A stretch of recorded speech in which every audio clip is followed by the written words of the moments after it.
Please welcome DJ Pollard.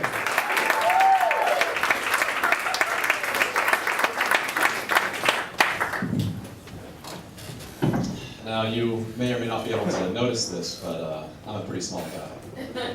When I was younger, I used to be even smaller than this. If you'll believe me.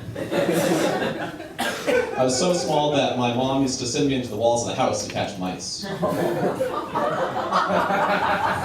When that didn't work, my parents got a cat to replace me. Growing up in my household, we had this rule that if you killed it, you ate it. So I was glad we got a cat. They taste so much better than mice. I'm kidding, of course. They taste about the same. I really like my second cat, though.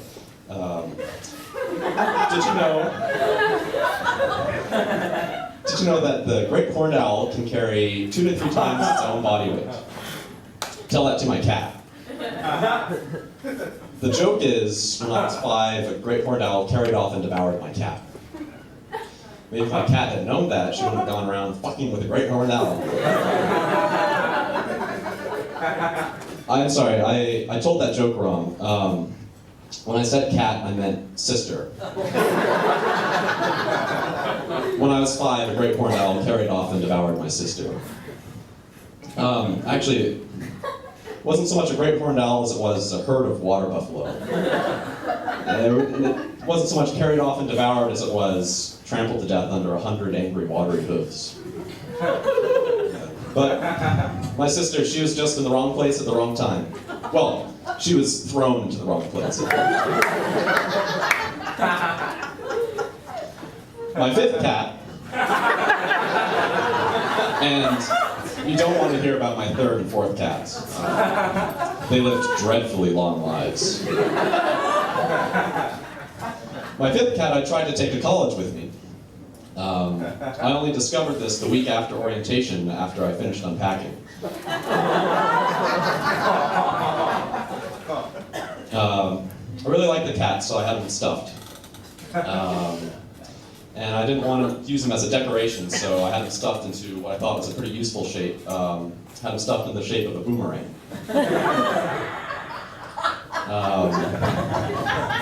So I took the cat out one last time with him and gave him a throw. I watched his arc, and well, he never came back. Cats don't make good boomerangs. I found that out after the 3rd time. After the 3rd cat. After the 3rd cat that I had stuffed into the shape of a boomerang. He did land on his feet, though.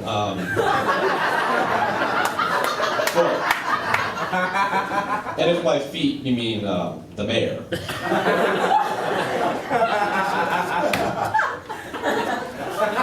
The other day I saw a little bird eating a slice of pizza on the ground.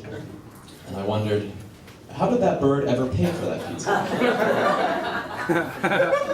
I imagine he wrapped a 20 around his leg, flew into the pizza shop, asked for a slice of cheese.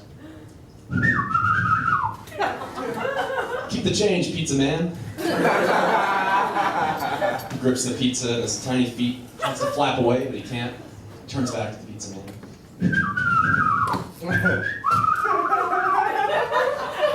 This thing's like 10 times my weight. Can you just throw it on the ground? What do I look like? A great horned owl?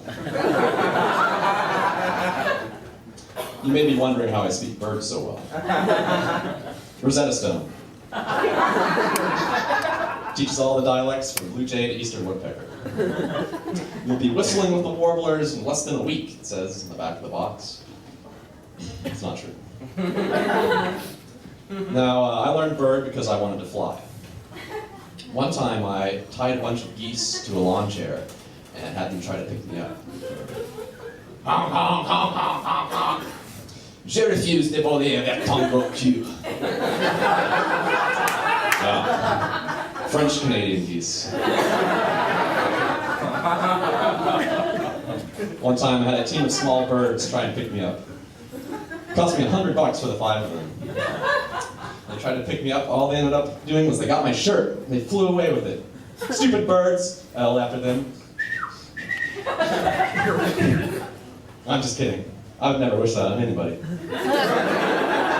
Thank you all.